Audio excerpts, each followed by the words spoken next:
from the band Vinyl. That's a cool name. Simple but cool. How did you guys come up with that name? Well, when COVID hit, we were all playing in Crimes of Passion, Pat Benatar tribute, and people were calling me, and when things opened up, saying, hey, can you play? But hey, can you do the whole night? Nobody wants to hear 3 whole sets of Benatar, so we thought, well, why don't we just put together another project and play some fun songs and do some covers, in addition to doing Crimes of Passion. So, Vinyl evolved out of that. It's the same band members, and what was fun about it was as we were thinking about the name, I'm a big vinyl junkie. I have been for years, even before, it kind of got really popular a few years back. So it just became very clear that why not just call the band Vinyl, because really it's inspired by my own vinyl collection. So here we are 6 months later or so. This is Ken from the band Vinyl, and he's going to tell us a little bit about his rig. My rig. Here's my rig. Time to Star Classics. Birch Babinga, turquoise glass glitter finish. Got your 10, your 12, your 16, 22-inch kick. Playing which one am I playing tonight? Snare. Tama Starphonic snare drum. Got Tama hardware, Pro hardware, and I'm using Pacey 2000 cymbals. 2002 cymbals, I'm sorry. Very cool. What type of heads are you using?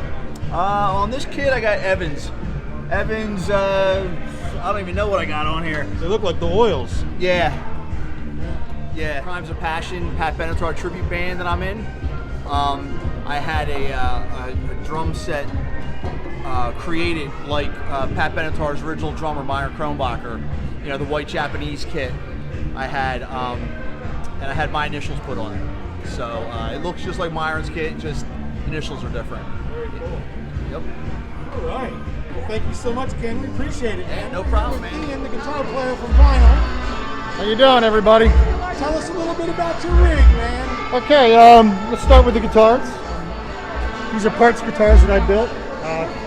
Selected the components to do so.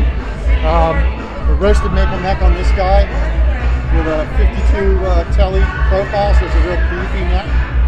Poplar body, which is way too heavy. I'll probably never do that again. It's heavier than a Les Paul, I think. Right. Like 10 pounds heavy? Oh my gosh. Yeah, that's heavy. It's like a rock.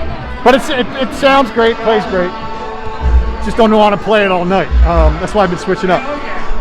Got a Seymour Duncan single coil, SSL, Keith Morrow humbucker.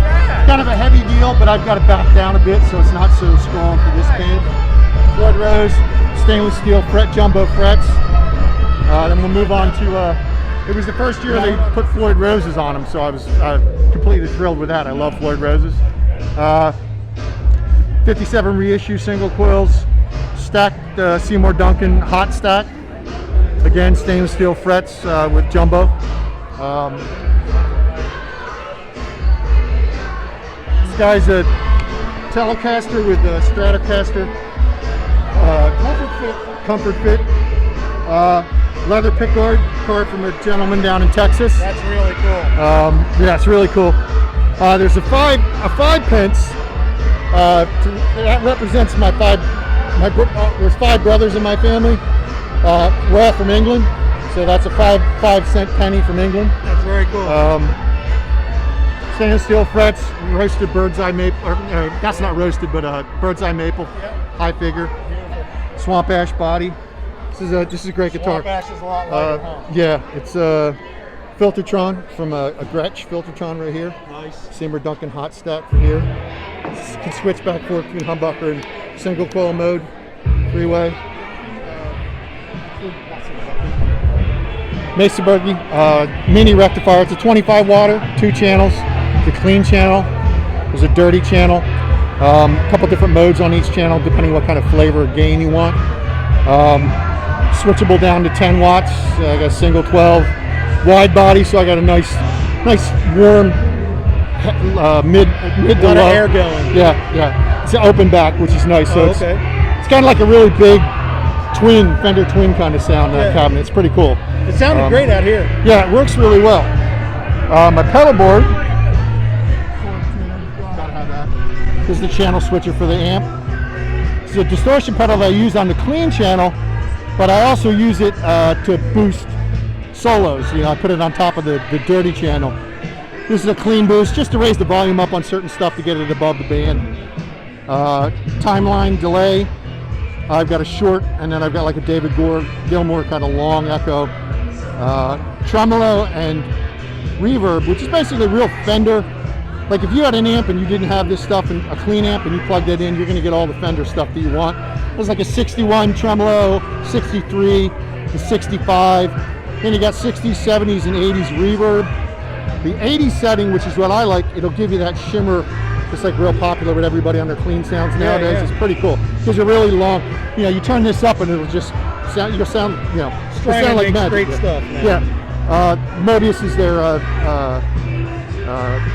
chorus and flanger and phaser and all kinds of stuff. These have two. I like these because I have two different settings of one pedal. So I save some space on my board. Right. And then I got a wah-wah pedal, which I love because this particular one has lights, so I can tell if it's on or not. That's very cool. So that's handy just as a visual. And that's about it. Trailer Trash pedal board. Yes, I wanted to ask you about that. So how you got it hooked up right on the side? my power supply is underneath here, Okay. which is a Voodoo Labs. So we got power going in. This is the amp. This is the switcher for the amp. This is the send and, you know, return for the effects loop. So I made my own snake. Just, you know, so it's a quick setup. You know what I mean? I always, you know, it's color coded so I can remember which one goes where. That's awesome. The Planet Waves cable. These are awesome. These are the best plugs. They're really tight fit. Does it have the little thing on the edge? No. No, I didn't get. I use this for that. I mute my sound with this. I see. But yeah, those are handy. But this is a great cord. And then I use Ultra Sharp Ultrex. I can't get. Hold on. They hold up pretty well. I was using just standard celluloid picks. I was just tearing them up because I pick on an angle, and I would just tear up picks. I just go through them. At least I get like a month or so out of these. So these are pretty good. That's about it, man. Very cool, man. Thanks for hanging out. Yeah. Appreciate it. Thanks.